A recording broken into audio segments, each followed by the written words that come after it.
Hello students, देखो अपन लोग fluid mechanics वाला चैप्टर अपन लोगों ने स्टार्ट कर रखा था, जिसमें अपन लोग बर्नौली इक्वेशन तक उस चैप्टर को पढ़ चुके हैं। आप लोगों को लगभग 11-12 वीडियो उस चैप्टर के इस चैप्टर के मिल चुके हैं। आज आपका जो अपना टॉपिक है बच्चों, वो नया टॉपिक है, क्योंकि पिछले 3-4 वीडियो से अपन लोगों ने बर्नौली इक्वेशन पढ़ी है। ठीक है, उसके न्यूमेरिकल्स भी किए हैं, उसके एप्लीकेशंस भी किए और उनके भी न्यूमेरिकल्स किए हैं। ठीक है, तो आज अपन नया टॉपिक पढ़ेंगे एक, जो है विस्कोसिटी।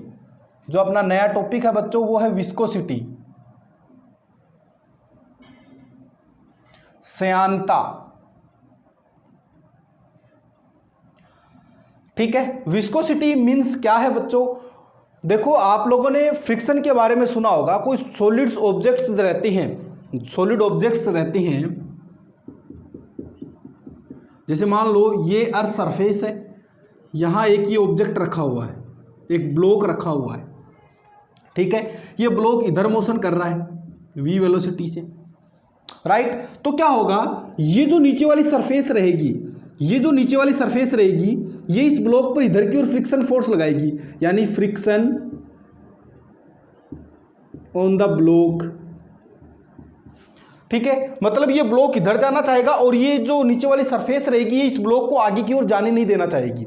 ठीक है, यानी फ्रिक्शन फोर्स लग रहा है और इस ब्लॉक, इस सरफेस पर ये जो ब्लॉक है ये इधर की ओर फ्रिक्शन लगाएगा, यानी ये क्या करेगा, इसको अपने साथ में गति लेके करना चाहेगा, यानी इधर की ओर फ्रिक्शन लगेगा।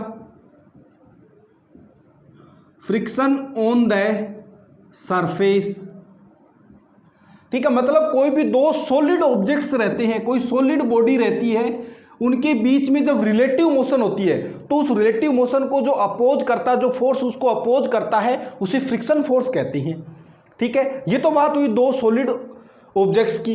अब यही बात है, अगर दो लेयर्स हैं, जैसे मान लो ये फ्लूइड ऐसे फ्लो हो रहा है, ठीक है, ऐसे अलग अलग लेयर्स है फ्लूइड की। ठीक है, अब ये जो फ्लूइड्स की लेयर्स है, ये भी क्या करती है, एक दूसरे पर फ्रिक्शन लगाती है, फ्रिक्शन अप्लाई करती है, और इस प्रॉपर्टी को बच्चों बोला जाता है विस्कोसिटी। इसको अपन लोग फ्लूइड फ्रिक्शन भी बोल सकते हैं। Fluid friction, viscosity means fluid friction, यानी फ्लूइड की लेयर्स के बीच में जो फ्रिक्शन लगता है, फ्लूइड फ्रिक्शन। ठीक है, मतलब क्या, ये एक लेयर है, ये दूसरी लेयर है फ्लूइड की। ये मान लो ये फ्लूइड इधर की ओर मूव कर रहा है। ठीक है, अब ये लेयर है ना, ये लेयर नीचे वाली लेयर है, ये इस लेयर पर इधर की ओर फ्रिक्शन फोर्स लगाएगी, मतलब ये आगे की ओर मूव करेगी, आगे की ओर इसको जाना नहीं देना चाहेगी। और ये वाली जो लेयर है, ये वाली ऊपर वाली जो लेयर है, ये इस पर इधर की ओर फ्रिक्शन फोर्स लगाएगी। यानी इन दोनों के बीच में जो रिलेटिव मोशन होती है, जो फ्लूइड की लेयर्स रहती है, उनके बीच में जो रिलेटिव मोशन होगी, ठीक है, उस रिलेटिव मोशन को जो फोर्स अपोज करता है, उस फोर्स को अपन विस्कस फोर्स बोलते हैं या फ्लूइड फ्रिक्शन बोलते हैं। उस फ्लूइड फ्रिक्शन को अपन क्या बोलेंगे, विस्कस फोर्स बोलेंगे। और इस प्रॉपर्टी को अपन क्या बोलते हैं बच्चों, विस्कोसिटी बोलते हैं। ठीक है, तो विस्कोसिटी क्या हो सकती है, the property of fluid, the property of fluid, the property of fluid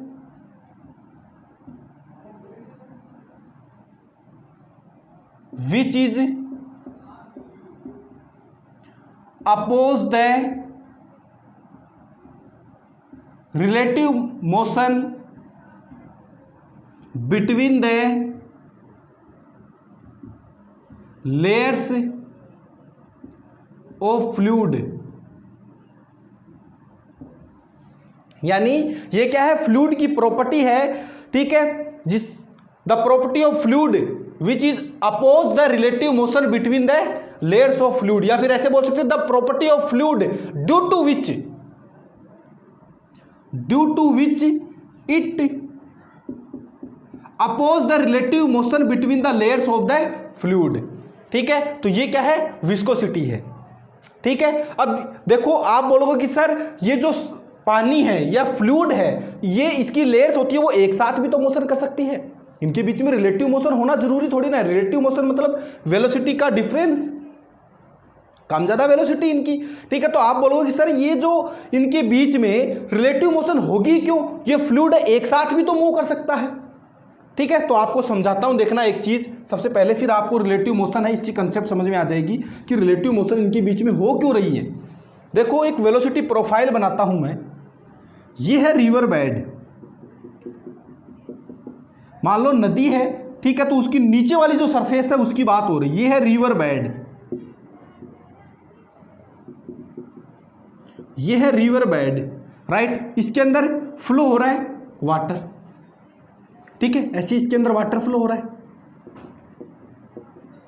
ठीक है। अब एक अजम्पशन माना जाता है कि ये जो रिवर बेड है उसके पास वाली जो सरफेस रहेगी, रिवर बेड के पास में जो वाटर की लेयर रहेगी, उसकी जो वेलोसिटी रहेगी बच्चों, उसकी जो वेलोसिटी रहेगी वो क्या रहेगी, जीरो। ये एक अजम्पशन अपन लोग मानते हैं, ठीक है। फिर जैसे जैसे ऊपर की ओर बढ़ते जाते हैं अपन लोग, उसकी जो वेलोसिटी रहती है वो बढ़ती जाती है, जैसे जैसे अपन ऊपर की ओर जाते जाएंगे इसकी जो वेलोसिटी रहेगी बच्चों वो बढ़ती जाएगी, ठीक है। ये एक अजम्पशन माना गया, न्यूमेरिकल्स करने के लिए अपन अजम्पशन यही मान लेते हैं कि रिवर बेड के पास में जो फ्लूइड रहेगा उसकी जो वेलोसिटी रहेगी वो जीरो रहेगी, ठीक है, नेग्लिजिबल मानते हैं उसकी वेलोसिटी, यानी वो फ्लूइड है वो बह ही नहीं रहा, ऐसा मान लेते हैं अपन, ठीक है। फिर जैसे जैसे ऊपर की ओर अपन जाते जाएंगे फ्लूइड की जो लेयर्स है उनकी वेलोसिटी रहेगी वो बढ़ती जाएगी, ठीक है। अब अपन इन दो लेयर्स की बात कर लेते हैं। ये अब देखो अभी समझ में आएगा रिलेटिव मोशन कैसे हो रही है इनमें। ये जो ऊपर वाली लेयर है ये आगे की ओर जाना चाह रही है, और ये नीचे वाली लेयर है इसकी जो वेलोसिटी है वो कम है, मतलब ये आगे खिसकना चाहेगी, और ये क्या चाहेगी कि आगे की ओर नहीं जाए। ये 1 नंबर लेयर है, ये 2 नंबर लेयर है, 2 नंबर लेयर चाहेगी कि आगे की ओर नहीं जाए, तो इसलिए इस पर क्या करती है, इधर की ओर फ्रिक्शन फोर्स लगाती है इसको रोकने के लिए, ठीक है, ठीक है, जिसे अपन क्या बोलते हैं, विस्कस फोर्स बोलते हैं। अब ये जो 1 नंबर लेयर है ये क्या चाहेगी कि ये जो 2 नंबर लेयर ये अपने साथ साथ में चले, तो ये क्या करेगी, इसको इधर की ओर धकेलेगी ऐसे, ठीक है। तो यानी 1 नंबर लेयर 2 नंबर पर क्या करती है, आगे की ओर इधर फोर्स लगाती है, ठीक है, जिसे अपन विस्कस फोर्स बोलते हैं, ठीक है। और इन लेयर्स की ये जो प्रॉपर्टी है उसे अपन क्या बोलते हैं बच्चों, विस्कोसिटी बोलते हैं, ठीक है। तो विस्कोसिटी नाम से आपको समझना है कि जो फ्लूइड के फ्रिक्शन से समझना है, मतलब जो फ्लूइड है वो आप लोग समझने के लिए बता देता हूं, जो फ्लूइड आसानी से बह जाए, एकदम इजी वे में बह जाए आराम से, उसकी विस्कोसिटी क्या होगी, मतलब अपन मान सकते हैं कि उसकी विस्कोसिटी कम है, ठीक है। और जो एकदम स्पीड बहुत ही कम गति से बहे, बहुत ही मतलब अपन को और फोर्स लगाना पड़े, जैसे मान लो मरकरी है, ठीक है, ऐसे तो मरकरी तो वैसे बहता ही नहीं है, सॉरी, और कोई फ्लूइड हो जैसे, ठीक है, तो उसके लिए क्या है कि जो विस्कोसिटी है वो ज़्यादा मान सकते हैं अपन, ठीक है। तो इसलिए अपन लोग जब भी विस्कोसिटी की बात आती है तो अपन को समझना है फ्लूइड फ्रिक्शन के बारे में, ठीक है। अब ये है बच्चों जो वेलोसिटी प्रोफाइल बनाई है, इससे अपन एक नेक्स्ट अपना टॉपिक आता है, एक नेक्स्ट अपना छोटा सा वो आता है वेलोसिटी ग्रेडियंट।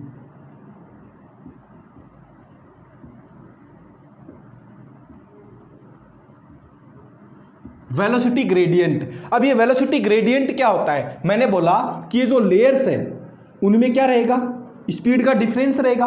मान लो इस लेयर की जो वेलोसिटी है वो इधर से मानते हैं अपन, इस लेयर की जो वेलोसिटी है वो 1 मीटर पर सेकंड है, इसकी 2 मीटर पर सेकंड है, मान लो इसकी 4 मीटर पर सेकंड है, इसकी 5 मीटर पर सेकंड है, इसकी 7 मीटर पर सेकंड है, इसकी 8 मीटर पर सेकंड है, इसकी 9 मीटर पर सेकंड है वेलोसिटी, ठीक है। और इन दो लेयर्स के बीच की जो डिस्टेंस है वो मैंने मान ली 1 मीटर है, इन सब की मान लो 1-1 मीटर है, ठीक है, ठीक है। तो वेलोसिटी जो ग्रेडियंट आता है वो क्या आता है, वेलोसिटी ग्रेडियंट को अपन लिख सकते हैं चेंज इन वेलोसिटी अपॉन, यानी वेलोसिटी का डिफरेंस या change in velocity upon distance between 2 layers, ठीक है। यानी वेलोसिटी ग्रेडियंट क्या हो गया, change in velocity upon distance between 2 layers, ठीक है। तो यहां पर देखो चेंज इन वेलोसिटी निकालना चाहिए, इसकी वेलोसिटी 8 है, इसकी 9 है, तो इनकी वेलोसिटी में कितना चेंज हुआ, 1 का, यानी 1 मीटर पर सेकंड अपॉन इसका डिस्टेंस कितनी दोनों के बीच की, 1 मीटर की, तो 1 यानी 1 कट जाएगा इससे, 1 मीटर, मीटर से मीटर कट गया, क्या आ गया 1 सेकंड इनवर्स, ठीक है। तो इस प्रकार से अपन वेलोसिटी ग्रेडियंट निकाल सकते हैं। तो वेलोसिटी ग्रेडियंट का जो फॉर्मूला आता है बच्चों उसको अपन ऐसे लिख सकते हैं, ठीक है। यहाँ पर एक दूसरा डायग्राम आप लोगों को बना के बताता हूँ, देखो अपन ऐसे मान सकते हैं कि मान लो यहाँ पर फ्लूइड की एक लेयर है, यहाँ मान ली फ्लूइड की एक लेयर, यहां फ्लूइड की एक दूसरी लेयर मान ली, ठीक है, ये फ्लूइड फ्लो हो रहा है इसके अंदर, ये मैंने अलग अलग ऐसे लेयर्स मानी है दो, ठीक है। इसकी यहां से जो डिस्टेंस है वो मान ली मैंने जेड, और इन दोनों के बीच की जो डिस्टेंस है वो है मान लो डी जेड, ठीक है। तो ये इसकी यहां से डिस्टेंस कितनी हो गई बोलो, इसकी यहां से डिस्टेंस कितनी होगी, जेड प्लस डी जेड, ठीक है। इसकी जो वेलोसिटी है वो मान ली मैंने v, तो ऊपर ऊपर की ओर जाएंगे तो वेलोसिटी बढ़ेगी, तो मान लो dv कितनी बढ़ी, dv वेलोसिटी बढ़ी, ठीक है। तो वेलोसिटी ग्रेडियंट जो है इसको अपन लिख सकते हैं dv बटे dz, यानी वेलोसिटी का डिफरेंस और उनके बीच की डिस्टेंस, तो dv बटे dz। और इसकी जो ऐसा यूनिट आएगी वो आपको पता ही है क्या आएगी, सेकंड इनवर्स, क्योंकि इसकी मीटर पर सेकंड और इसकी मीटर, तो मीटर से मीटर कट जाएगा, सेकंड इनवर्स। ये तो बात हुई रिवर की। आप बोलोगे कि सर पाइप के अंदर कोई पाइप है अपने पास में, उसमें से फ्लूइड फ्लो होता है, तो उसके लिए आप कैसे उसकी वेलोसिटी प्रोफाइल बना सकते हो, कैसे कर सकते हो? तो देखो मैं बताता हूं आप लोगों को। जैसे मान लो अपने पास में ये एक पाइप है, बोलोगे सर कहाँ वेलोसिटी ज़्यादा होगी, कहाँ आप बोल रहे हो जीरो होगी, रिवर बेड, ये तो समझ में आती है हमें, लेकिन पाइप की अगर बात आ जाए तो क्या आएगी, देखो ये इसकी एक्सिस होगी, पाइप की मान लिया एक्सिस है, ठीक है। तो ये देखो पाइप के जो ये एंड्स है, ये वाले, ये जो एंड्स है, यहां पर वेलोसिटी क्या होगी, कम होगी, और एक्सिस पर वेलोसिटी क्या होगी बच्चों, ज्यादा होगी, ठीक है। मतलब इधर से इधर की ओर जाते जाएंगे तो वेलोसिटी क्या होगी, बढ़ती जाएगी, इधर से इधर की ओर आएंगे तो भी वेलोसिटी क्या होगी, बढ़ती जाएगी। तो पाइप की जब बात आती है तो उसकी जो बीच की जो एक्सिस होती है, उसकी जो एक्सिस होती है, उस एक्सिस पर उसकी वेलोसिटी क्या होती है, ज़्यादा होती है। क्योंकि यहाँ पर मैंने रिवर की बात की थी तो आप लोग समझे कि नीचे वाली सतह है वो तो ठीक है, ऊपर वाली ओपन सरफेस हो गई तो वो समझ में आ गई, ऊपर वाली ओपन सरफेस की जो स्पीड रहेगी वो सबसे ज़्यादा रहेगी, ठीक है। ये बात अपनी समझ में आती है, ठीक है। तो ये है बच्चों विस्कोसिटी और वेलोसिटी ग्रेडियंट, ठीक है। अब आप लोगों को मैं एक चीज़ और बता देता हूँ कि जो अपना विस्कस फोर्स है उसकी बात अपन लोग कर लेते हैं कि विस्कस जो फोर्स है वो क्या बला है। विस्कस फोर्स के बारे में अपन लोग देख लेते हैं कि विस्कस फोर्स क्या है, ठीक है। देखो क्या बोला गया बच्चों कि ये जो विस्कस फोर्स है, विस्कस फोर्स है वो किस पर डिपेंड करता है, जो विस्कस फोर्स है वो किस पर डिपेंड करता है। देखो मैं इधर बनाता हूं, मान लो ये एक लेयर है, ये वाली, ये लेयर P है मान लो, एक लेयर दूसरी ये है, ये लेयर Q है। इनका जो दोनों का जो सरफेस एरिया है बच्चों वो मान लिया A है, ठीक है। इसकी जो इधर की वो वेलोसिटी है वो v है और इसकी इधर की वेलोसिटी dv है, और इन दोनों के बीच की जो डिफरेंस है वो dz है, डिस्टेंस इन दोनों के बीच का, ठीक है, dz है, ठीक है। तो ये जो विस्कस फोर्स होता है, इन दोनों के बीच में जो विस्कस फोर्स लगता है, जो फ्लूइड फ्रिक्शन लगता है, वो किस पर डिपेंड करता है। तो ऐसा माना गया कि जो विस्कस फोर्स होगा, वो जो विस्कस फोर्स होगा वो डिपेंड करेगा वेलोसिटी ग्रेडियंट पर, यानी वेलोसिटी ग्रेडियंट के क्या होगा, डायरेक्टली प्रोपोर्शनल होगा, ठीक है। मतलब वेलोसिटी जितनी ज़्यादा बढ़ेगी उतना ही विस्कस फोर्स ज़्यादा होगा। यहाँ से ये तो पता लग रहा है वेलोसिटी जितनी ज़्यादा होगी उतना ही विस्कस फोर्स ज़्यादा होगा, ठीक है। और ये जो है ये डिपेंड करता है उन दोनों के कॉन्टैक्ट सरफेस एरिया पर, उन दोनों का जो कॉन्टैक्ट हो रहा है उनके सरफेस एरिया की क्या होता है, डायरेक्टली प्रोपोर्शनल होता है। अब अगर मैं इन दोनों को मिलाता हूं तो क्या आएगा, देखो F V proportional to A D V बटे डी जेड, ठीक है। तो देखो क्या आया, इसको अगर मैं प्रोपोर्शनलिटी के साइन को इक्वलिटी में चेंज करता हूं तो एक कांस्टेंट आता है नीटा ए डी वी बटे डी जेड। ये जो नीटा है बच्चों ये है कोएफिशिएंट ऑफ विस्कोसिटी, कांस्टेंट है कोफिशिएंट ऑफ विस्कोसिटी। यहां आ गया साइन माइनस का। अब ये माइनस का साइन क्यों लिया मैंने, यहां पर ये माइनस क्यों लगाया, तो बच्चों आप लोगों को पता है कि इनके बीच में रिलेटिव मोशन हो रही है, जो मोशन इधर की ओर हो रही है यानी वेलोसिटी की डायरेक्शन ये है, और विस्कस फोर्स क्या लग रहा है, मोशन के अपोजिट डायरेक्शन में लगेगा, तो इसलिए यहां पर साइन क्या लिया मैंने, माइनस का लिया है, ठीक है। तो यहां से अपने पास में जो विस्कस फोर्स है उसका जो फॉर्मूला आया है वो क्या है, minus eta A D V बटे डी जेड। तो ये भी आप लोगों को ध्यान में रखना है, जो विस्कस फोर्स होता है जो ये होता है, ठीक है। एक चीज आप लोगों को बीच में थोड़ा सा और बता देता हूं कि देखो आप लोगों से कोई पूछे कि इनके बीच में देखो dv का मान अगर जीरो हो जाए, इनके बीच में dv जीरो हो जाए, ये क्या है, इसकी वेलोसिटी v प्लस dv है। अगर dv का मान जीरो हो जाए, dv की वैल्यू जीरो हो जाए, तो dv की वैल्यू जीरो होने से क्या होगी, इन दोनों की वेलोसिटी सेम हो जाएगी। तो सेम वेलोसिटी हो जाएगी तो इनके बीच में रिलेटिव मोशन नहीं हो रही, तो विस्कोसिटी भी क्या होगी, नहीं होगी। ठीक है, और dv जीरो होने से क्या होगा, dv बाई dz जो अपने पास में वेलोसिटी ग्रेडियंट जो आया था वो भी क्या हो जाएगा, जीरो हो जाएगा। यानी जब वेलोसिटी ग्रेडियंट नहीं होगा, वेलोसिटी ग्रेडियंट जीरो होगा, तो विस्कोसिटी भी क्या होगी, जीरो होगी। यानी ये मस्ट कंडीशन है, ये मस्ट कंडीशन है, वेलोसिटी ग्रेडियंट होना जरूरी है। वेलोसिटी ग्रेडियंट होगा तभी क्या होगी, विस्कोसिटी होगी, क्योंकि तभी क्या होगा, दोनों लेयर्स के बीच में, दो कोई भी लेयर्स होगी उनके बीच में क्या होगी, रिलेटिव मोशन हो पाएगी। अदरवाइज उनके बीच में रिलेटिव मोशन नहीं होगी, तो रिलेटिव मोशन नहीं होगी तो उनके बीच में विस्कस फोर्स नहीं होगा, विस्कस फोर्स नहीं होगा तो विस्कोसिटी नहीं होगी। ठीक है, तो ये अपनी बात थी विस्कोसिटी की और वेलोसिटी ग्रेडियंट वगैरह इनकी। अब आप लोगों को मैं निकाल के बताता हूं इसका थोड़ा सा कि इसका जो फॉर्मूला आता है वो क्या आता है, इसका सॉरी इसकी यूनिट जो आती है वो क्या आती है। देखो अपने पास में जो विस्कस फोर्स है, जो विस्कस फोर्स है उसका क्या है, माइनस नीटा ए डीवी बटे डीजेड। ठीक है, अपन ऐसा यूनिट ऑफ नीटा निकालना चाह रहे हैं अपन लोग एमकेएस में, तो वो क्या होगी, देखो इसको इधर चेंज करूं मैं, अगर नीटा की वैल्यू निकालूं, माइनस को एक बार आप गायब कर दो, मैग्नीट्यूड काम में ले लेते हैं क्योंकि ये तो डायरेक्शन के लिए है, तो इसको मैं क्या ऐसे लिख सकता हूं, F V upon A D V बटे डीजेड। तो फोर्स की यूनिट क्या होती है, न्यूटन अपॉन मीटर स्क्वायर।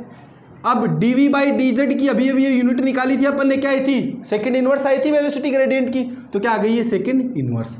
तो ये क्या हो गई बच्चों, इसकी ऐसा यूनिट हो गई, एमकेएस पद्धति में इसकी क्या हो गई, यूनिट हो गई। लेकिन ज़्यादातर अपने न्यूमेरिकल्स में क्या करते हैं अपन को, एक दूसरी प्रकार की यूनिट जो है वो काम में ली जाती है, सीजीएस यूनिट इसकी। अब वो जो सीजीएस यूनिट होती है वो क्या होती है, देखो न्यूटन की क्या होती है, डाइन अपॉन सेंटीमीटर स्क्वायर, इस सेकंड को ऊपर ले जाएंगे तो सेकंड, डायन into second upon centimetre square. इसी को, इस क्वांटिटी को बच्चों बोला जाता है पोइज। इसको क्या बोला जाता है, पोइज। इसमें आप लोगों को वैल्यू दी हुई होती है, तो आप लोगों को ध्यान में रखना, एक newton into second upon metre square के अंदर 10 पोइज होते हैं। यानी ये जो सीजीएस यूनिट है ये एमकेएस की क्या है, 10 गुनी है। सॉरी, एमकेएस यूनिट है वो सीजीएस की क्या है, 10 गुनी है। ठीक है, तो ये आप लोग ध्यान में रखना। ठीक है, अगर आपको ऐसे पूछा जाए एक पोइज तो कितना होगा, 10 की power -1 newton into second upon metre square. ध्यान में रखना, अभी सवालों में अपन लोग चेंज करेंगे इसको, तो इसलिए क्या करना आप लोग इसको ध्यान में रखना। तो ये अपनी बात थी बच्चों विस्कोसिटी की। ठीक है, वेलोसिटी ग्रेडियंट अपन ने पढ़ा। ठीक है, ये जो बच्चों इनकी जो यूनिट होती है ये आप लोग ध्यान में रखना, कभी कभी पूछी जाती है। आपको इसकी डायमेंशन निकाल के और बता देता हूँ मैं, इसकी डायमेंशन क्या आएगी, देखो इधर निकालते हैं। डायमेंशन आप लोग फर्स्ट चैप्टर के अंदर निकालते हो, जब ये नाम आता है विस्कोसिटी वगैरह तो आप लोग थोड़े बोचक्के रह जाते हो कि ऐसा ऐसा क्या हुआ है। ठीक है, तो देखो अपन निकालना चाहें जो न्यूटन है इसकी क्या होगी, ठीक है, और इसकी क्या होगी, इसकी क्या होगी। तो इसकी बोलो, न्यूटन क्या होता है, केजी मीटर पर सेकंड स्क्वायर होता है न्यूटन अपॉन, ठीक है, metre square into second inverse. यानी इसको मैं ऐसे लिखता हूं, केजी मीटर इंटू सेकंड बटे मीटर स्क्वायर सेकंड स्क्वायर। तो 1 सेकंड से 1 सेकंड कट गया, 1 मीटर से 1 मीटर कट गया, क्या आ गया, केजी बटे मीटर इंटू सेकंड। तो इसकी डायमेंशन क्या आ जाएगी, m1 l-1 t-1। तो ये क्या आ गई, इसकी डायमेंशन आ गई। उम्मीद करता हूँ आप लोगों की ये बात इतनी समझ में आई होगी। ठीक है, आप लोग फटाफट साथ साथ में नोट करते रहो, फिर आगे आप लोगों को मैं थोड़ा सा और बता देता हूँ थोड़ी सी एक बात। ठीक है, इंपॉर्टेंट सी बात है, फिर आप लोगों को एक न्यूमेरिकल कराता हूँ। मिटा रहा हूँ मैं इसको, मिटा रहा हूँ। चलो मैं एक न्यूमेरिकल ही करवा देता हूँ सबसे पहले, फिर आगे पढ़ेंगे। ठीक है, पहले एक न्यूमेरिकल करा देता हूँ। चलो देखो बच्चों, एक न्यूमेरिकल है, आप लोगों को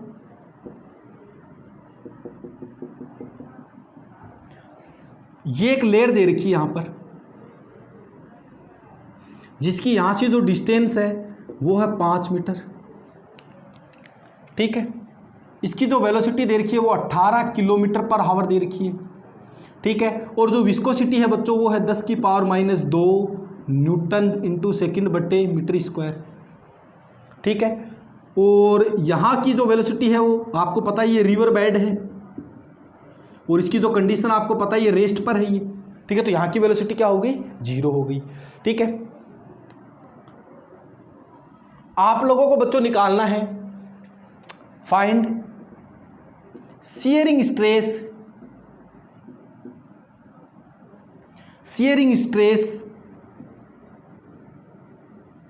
बिटवीन द लेयर्स। आपको पता है स्ट्रेस क्या होती है, स्ट्रेस होता है फोर्स अपॉन एरिया, यानी विस्कस फोर्स अपॉन एरिया, ठीक है। तो अपन विस्कस फोर्स निकाल सकते हैं इसका। तो विस्कस फोर्स का अपने पास में सूत्र क्या होता है, F = नीटा ए dv बटे dz, ठीक है। तो नीटा की वैल्यू आपको ये दे रखी है, सॉरी ये पोइज में दे रखी है, मान लो पोइज में दे रखी है। तो पोइज में इसको इसमें बदलोगे तो क्या आएगी, 10 की पावर -3 आएगी newton into second upon metre square. अभी मैंने बदल के बताया 10 की पावर -1 तो 10 की पावर -3, तो ये कितनी दे रखी है 10 की पावर -3। ए की वैल्यू आप लोगों को गिवन नहीं है। अब dv बाई dz निकालना आप लोगों को, यानी क्या निकालना है, dv बाई dz, ठीक है। तो dv बाई dz निकालने के लिए अपन क्या करें, यहाँ की वेलोसिटी 18 किलोमीटर पर आवर दे रखी है, तो 18 को आप लोग अगर चेंज करोगे तो क्या आएगा मीटर पर सेकंड में 1000/3600,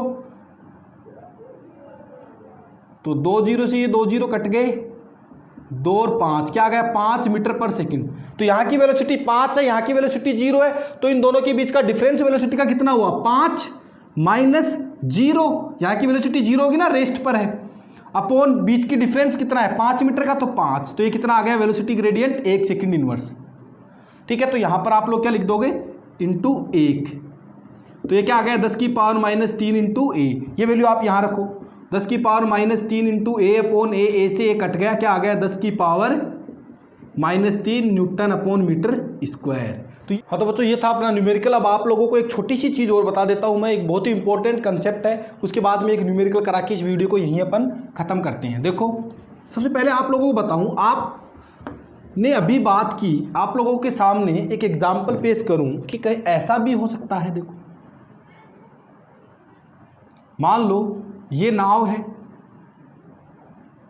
ठीक है, इस फ्लूइड के ऊपर ये ऐसे तैर रही है, ठीक है। आप लोगों को बोला जाए कि इनके बीच में भी क्या फ्रिक्शन फोर्स लग रहा है क्या, किसके बीच में, ये तो देखो सॉलिड प्लस लिक्विड, सॉलिड और लिक्विड की लेयर से ये सॉलिड है और ये लिक्विड है, ठीक है। तो इनके बीच में जो फ्रिक्शन फोर्स लग सकता है क्या, तो इनके बीच में फ्रिक्शन फोर्स होता है, ठीक है। उसको अपन दो कैटेगरी के अंदर डिवाइड कर सकते हैं, ठीक है, दो कैटेगरी के अंदर, पहली कैटेगरी और दूसरी कैटेगरी।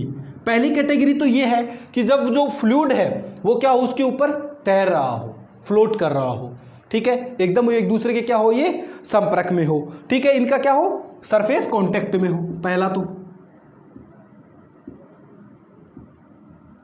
ठीक है। दूसरा क्या हो सकता है, ये जो सॉलिड है ये इसके अंदर क्या हो, इमर्ज्ड हो, ठीक है। तो ये जो पहला केस आप लोगों को मैं बता दूं, पहले केस तो नाव के लिए आ गया।